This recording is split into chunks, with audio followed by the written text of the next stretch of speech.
নমস্কার বন্ধুরা, আমি সবিতা রান্নাঘর। আমি আবারও চলে এসেছি এক দারুণ স্বাদের রেসিপি নিয়ে। এই রেসিপিটা আমি কিভাবে কি করতে চলেছি আপনারা দেখতে থাকুন। এখানে 4টে ডিম আমি সেদ্ধ করে ছাড়িয়ে নিয়েছি। এখানে আমি কড়াই বসিয়ে দিয়েছি।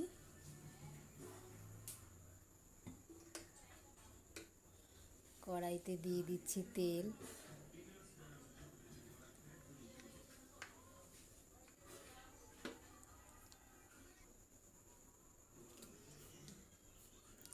তেলটা গরম হয়ে গেছে, দিয়ে দিচ্ছি সামান্য নুন, হলুদ, আর দিয়ে দিচ্ছি ডিমগুলো দেখো আমি চারিদিকে একটু চিড়ে চিড়ে নিয়েছি, তেল মশলা ভালো করে ঢোকে।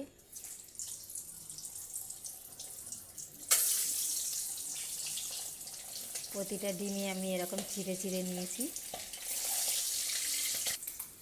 ডিমগুলো ভাজা হয়ে গেছে, আমি তুলে নিচ্ছি।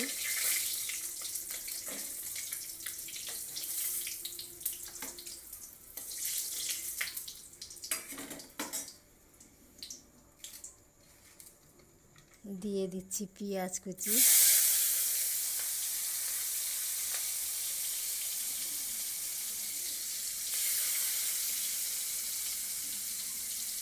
দিয়ে দিচ্ছি স্বাদ মতো নুন,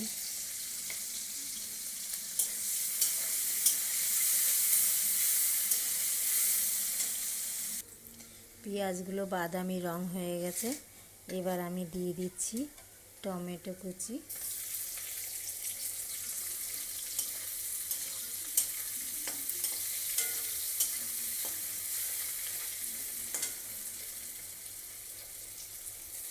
পেঁয়াজ আর টমেটো হয়ে এসেছে।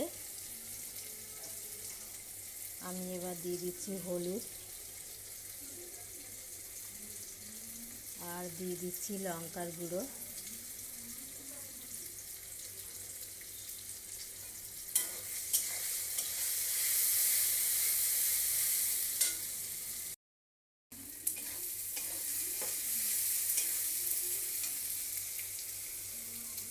এবার আমি সামান্য একটু জল অ্যাড করে দিচ্ছি, বেশি জল দেবো না।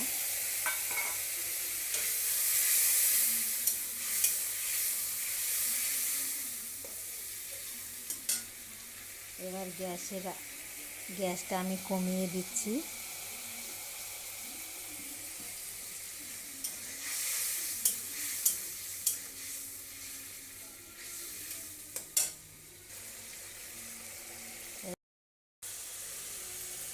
এবার ভেজে রাখা ডিমটা আমি দিয়ে দিচ্ছি।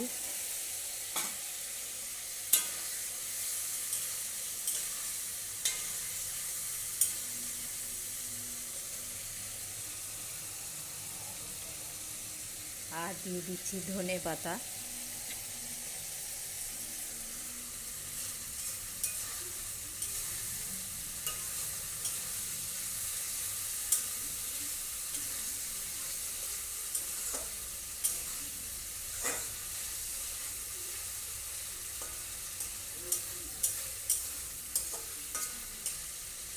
পুরোপুরি ডিমের ঝালটা হয়ে গেছে, আমি এবার নামিয়ে ফেলবো।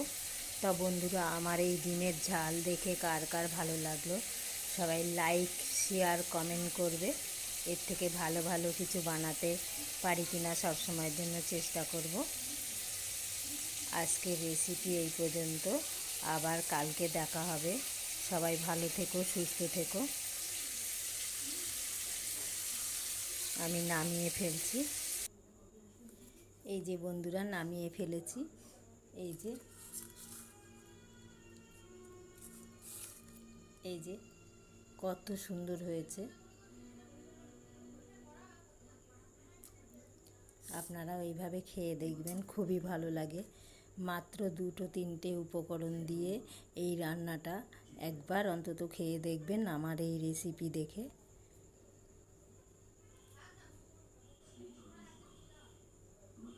আজকের ভিডিও এই পর্যন্ত।